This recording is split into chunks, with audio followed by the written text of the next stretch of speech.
Alright, here we are back with episode 2 of Mace Mastery, looking at a 2 mountain hand, so I'm actually going to ship that one. Here we've got all of our colors, double white. We've got a turn 2 Visionary or turn 2 Mystic, and we do have the Faith Mender, Felidar Sovereign combo, if you will. Yeah, so we're going to keep this on the play. Just really going to speculate on the random card off of Visionary. Or maybe I should draw a card off Mystic first before playing Visionary. We'll see what the opponent's doing. He's playing Selesnya Guildgate, and he's playing 60 cards, so we're probably looking at an aggro deck. So I think I really just want to hit my 4th land drop and get this fucking thing down in the way. So let's just Visionary. Start that. I'd like to get a tap land and then next turn play tap land Mystic. Picked up Reprisal. So what happened to this deck in since episode 1? I cut out the Genesis Hydra and the Rafik, put in an extra Reprisal, and put in a Stormbreath Dragon. Talking with Mega Beast there online today, and Stormbreath Dragon, yeah, he should be in here. Second Reprisal, we'll see how good that is, but I mean, the Amulet, if the opponent manages to get control of it, then all of a sudden it turns Reprisal back on. It's normally a card that I only like to play one of, if at all, because it can be a dead draw, but you know, we'll see how it goes. So he's playing Low Missionary, and we have drawn a Cultivate, so I think we will go down that road. So we want to get as many different basic land types as we can, but we also have to fix our color. So our white is good. So I guess we get a mountain and a forest. Seems good. You know, I don't think we even have any double green in the deck anymore. But I mean, the other two options are island and swamp, and we don't really need those. So yeah, we'll put a mountain in play, grab forest. Nope. There we go. Alright, Mountain Forest, and then next turn we can, at least at this point in time, we're looking at dropping a Faith Mender. Or maybe we'll drop the Stoneforge Mystic just to, you know, start the process of getting her able to tap out some stuff. So here is a Stormbreath, and we can cast that against a white deck. So, that's a little bit better, I think, here than anything else going on. I think we just jam it. I think we just Stormbreath against the white deck. I wonder if he just played a Seaside Citadel. I wonder if that is actually representing blue mana, or if that just means that he's playing, you know, a Guildgate to throw me off. So let's take him back down to 20 because he gained 4 off the Missionary. Keep the Visionary home because we're gonna, you know, we're gonna do less damage than he will if we get to swing with those creatures each every turn. So he's cultivating here now. If he pulls out an island, I think it's a pretty good chance, but we still don't see any blue mana besides what's on that Citadel, and we see the random elixir. I guess it's not so random if he's playing missionaries. Perhaps it's a life gain themed deck. So here we picked up the Avarice Amulet. So to hard cast this and equip it is 6 mana. We only have 5. We don't have any life gain on the field right now. I think I'll Stoneforge to draw a card, and then we can cheat in a piece of equipment in next turn. So yes, let's go get the Mana Force Mace. Opponent looks at it, passes it back to us. It's only good for +3/+3 at the current moment, but that's going to be pretty standard. Pretty standard fare. Yeah, we'll keep here. I'm not going to trade the Stoneforge because I do want to tap it and get some equipment into play. So next turn I can use the Stoneforge to tap in the amulet and give my give this guy Vigilance, so he can swing right past that Battlegrace Angel and block it all day long. That's going to be pretty sweet, actually. So he's coming in here with the whatchamacallit, the Lone Missionary, because now it's got a power buff. So I'm not going to do anything about that. I'm not going to block it. Actually, I've got an active Reprisal now that he's got that. I probably should have Reprisaled it, which I will do right now. Would have kept him from attacking and gaining that life, but let's just get rid of that fucking thing. Now let's tap in the Avarice Amulet here, and let's get that on Mr. Stormbreath right away. Me and Mega Beast were talking about this earlier, just how awesome Avarice Amulet looks on a pro-white creature against a white deck. So it's pretty funny that in my very first game after making the swap that it shows up. So here we're coming in for 7. And if his removal is all, you know, white based, then, you know, our amulet is extremely safe, because he can't target our Stormbreath. Good times. No Angelic Edict, no Reprisal. No, what was that other one that I got hit with the other day? Divine Verdict, nothing like that. Here's a pack leader. Can't swing though into the Storm Breath. We're going to get to draw 2 cards. And there's the Seaside Citadel. So we've got some options here. I think we probably just tap in the Mana Force Mace and put that on the Storm Breath. Although if we monstrous it, we can't monstrous it. We only got 6 mana. So if we tap it in, that'll give him +3/+3. Yeah, that's a huge dude. That's a really big fucking dude. And then we would have, if we tap it in and equip it, that's all of our mana. We don't have any life gain on the field right now, so these guys, I mean, we're just winning the game with Storm Breath, so. Let's tap it in. Let's put that Mana Force Mace on the field. He does have green, so Prey Upon could be a thing, but this is gonna make our creature pretty big here. So he's gonna have a hard time preying upon it. So let's get in for 9, Vigilant in the air. Knock him down to 3. Alright. Well then. Storm Breath Dragon with both of our equipments on. This is a pretty awesome sight. So here comes a Battle Grace Angel. He's going to gain some life here if he swings. He's going to draw a card, but he's only 1 Exalted trigger, so it's not big enough to get through my Storm Breath. And he's pro-white, so unless he has a Fog, he's dead. Yeah, unless there's a Fog incoming, he's dead. Even if there is a Fog incoming, it's not going to save him. So, he could have a Prey Upon.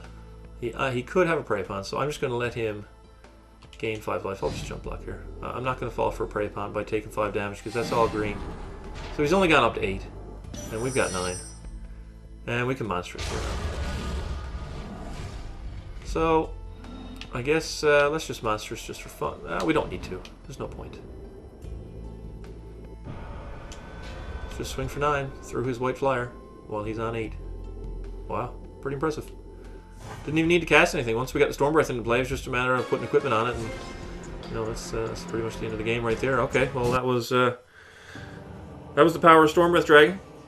Yeah, so wow, gonna try and find another game. All right, guys, see you in a couple seconds. Alright, having some good luck tonight. Found the first game in less than 5, second game in less than 5. We've drawn this ugly swamp that's only there for the Mace. Perhaps I don't even need it. But we got 3 red cards, no red mana, so we're going to mulligan that. Here we've got no blue, no black, but we don't really need those. And we've got a turn 3 Thoktar. We've got 2 removal spells. We've got a Visionary on the play.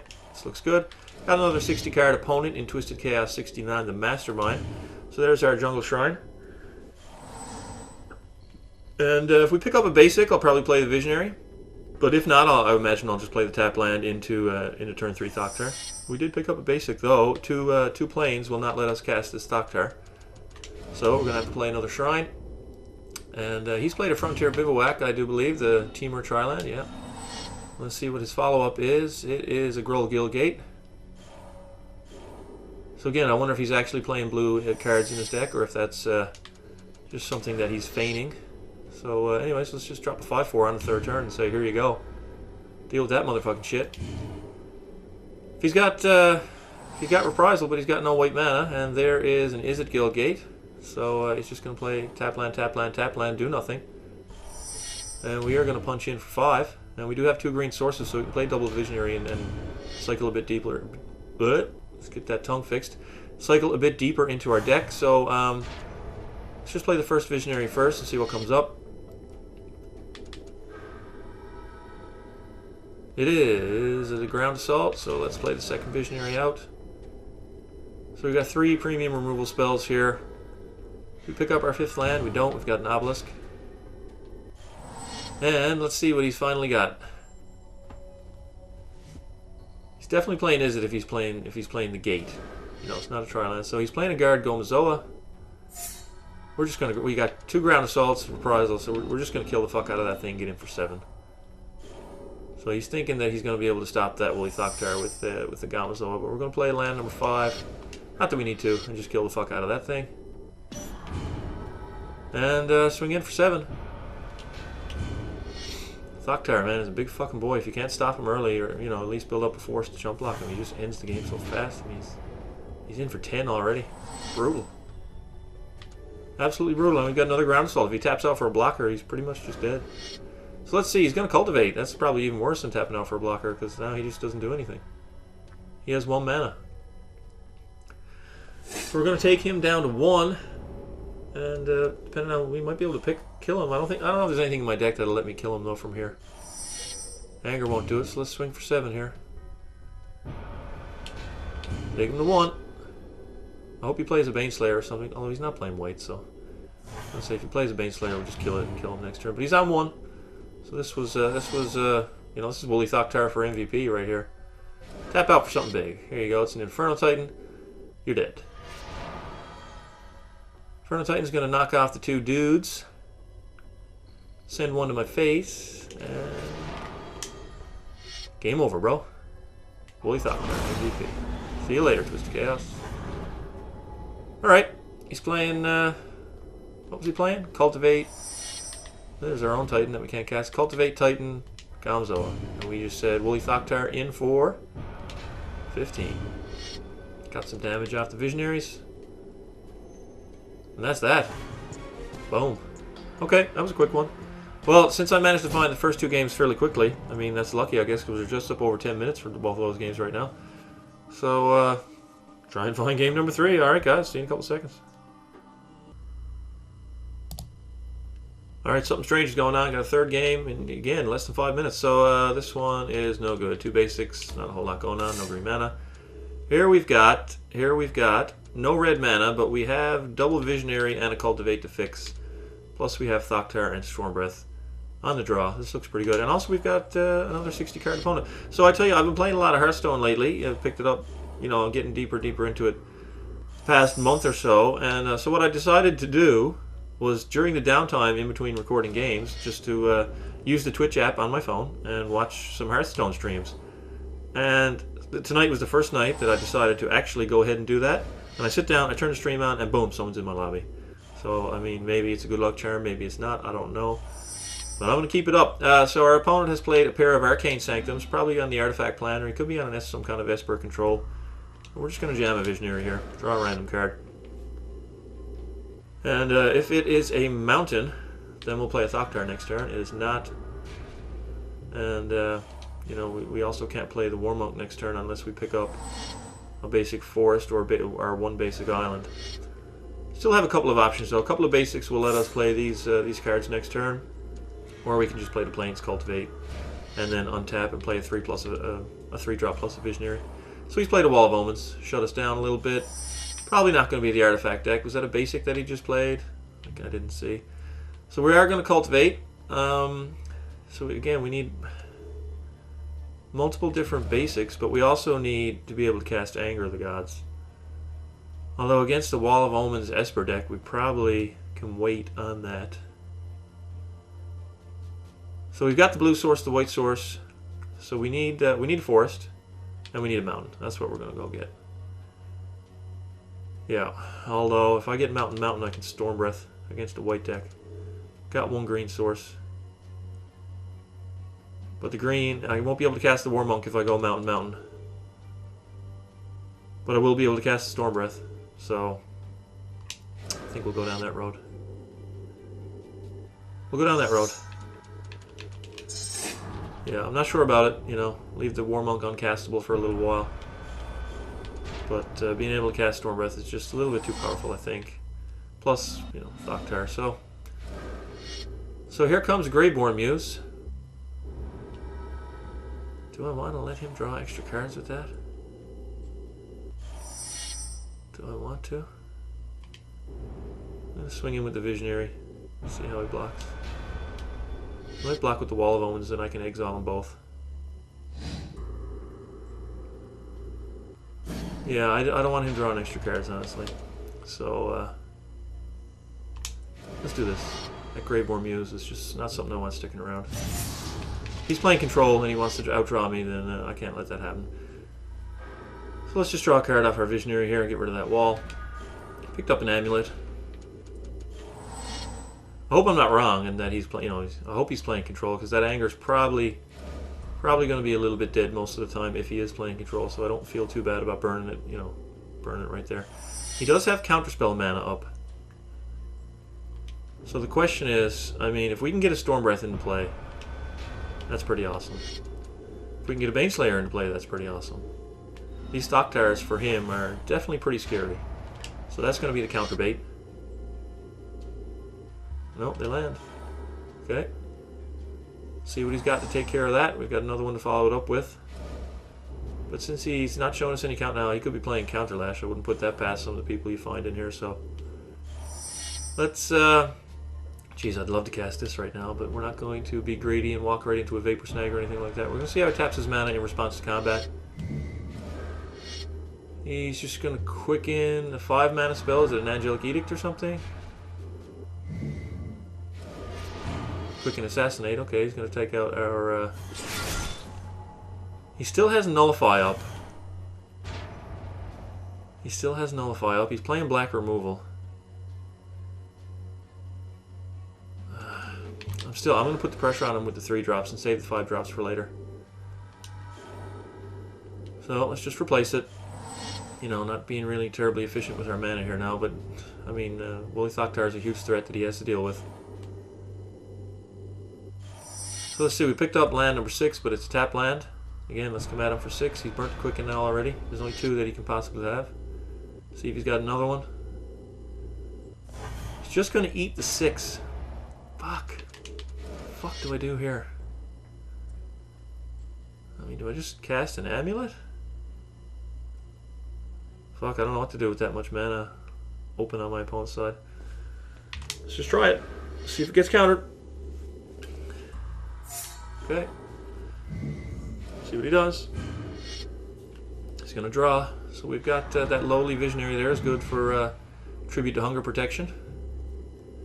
He's playing that. So it is an Esper control deck, with draw spells, Wall of Omens, Assassinates, Quickens. Interesting. Maybe it's Dimir control. He's going to assassinate the Thoctar. It's fine if he doesn't have an answer for the Baneslayer. He's going to banish our priest to Baneslayer. We can just ground assault and get that back. That's no big deal.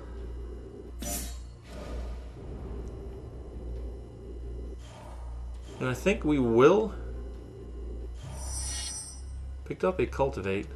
So let's just see if he can negate that. No, alright. Let's get in for 1 and let's set up and we'll Cultivate and we'll be able to cast this War Monk. So let's go get that island and forest to flesh out our mana base a little bit. Alright, drop that into play and say here you go, deal with that Baneslayer again. He's down to 3 cards, 2 Assassinates and a Banisher Priest gun. We still could be looking at Angelic Edict. It is Liliana Spectre. We're going to have to ditch a card. I mean, against a control deck, Hunter's Prowess is really not feeling it, but also Avarice Amulet. I can cast the monk. I want to keep the monk. Hunter's Prowess is Trample. And ditch the amulet, obviously. I think Prowess, if he taps out like this, he could still have a Vapor Snag. He could have a Vapor Snag.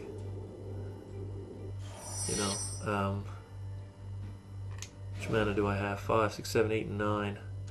I can Storm Breath. I'm actually going to Hunter's Prowess on the Visionary. Because if he blocks with both, he'll all trade off. I won't get any cards. But that'll kill both of his dudes. And if he doesn't block with both, then I'm going to get some cards out of it. So does he have a Vapor Snag? He's going to have to choose one or the other. Got an Ulcerate. Okay, so he can spend that to turn my Visionary back into a 1-1 and kill it with Great War Muse. Okay, that's fine. Got the Ulcerate out of his hand. And it did 3 damage to him, plus we gained 5, knock out his Spectre. But he's going to start drawing some extra cards, which I'm not too pleased about. He could be playing Planar Cleansing. But I'm still going to play out the War Monk here and make him draw it now. So I never would have guessed Ulcerate. I mean, lots of control decks like this without ways to gain life tend not to value that card too highly. So he's got another Banisher Priest. So goodbye, Baneslayer. But he's got that 1 card in hand. We've got the 3/4 lifelink, and we're going to throw this at him. He's only got 1 blue mana open, so he can't counter our Storm Breath. So let's just throw it at him. He's going to have the block here. And let's see if he's got another Ulcerate for that Rock's Warmonk to knock that out. We got to go for it though. Absolutely got to go for it. He's going to double block. Honestly, I'm going to... Will I kill the Muse and leave the Baneslayer underneath there? He's down to 1 card in hand. I can't do that. Have I already locked it in? Let's get the Banisher Priest, unfortunately. I think I should have killed the Muse. I don't know. It's hard to say. But Baneslayer and Stormbreath, pretty powerful. You know, again, he's got 1 card in hand. He's going to go up to 3, obviously, because I let him have that. Could draw into the Cleansing and punish me. He's only got 2 white sources, though. He's not playing any basic planes. He's probably playing Dimir Control, honestly. We've got 2 flyers. He's got 2 cards. Let's see what he just passes. And, I mean, let's swing. You know, I could... technically, Monstrosity would kill him, but if he has an instant, he can get it out of his hand to avoid that. But I'm just going to swing at him for 9 in the air. I mean, the 5 first strike is probably just going to kill him. Yeah, okay. Alright, so... Let me know what you think there about, I mean, getting the Baneslayer back versus killing the Greyborn Muse. I mean, if I kill the Greyborn Muse there... I still have the Stormbreath Dragon, but he doesn't get to draw 2 cards. Anyway, it's hard to say. I think the Baneslayer is just too powerful not to get back, but, you know, also giving your opponent an extra card at that stage of the game when you're almost out of cards yourself is still not something you want to do. Anyways, guys, thanks for watching this episode. See you for another gameplay tomorrow.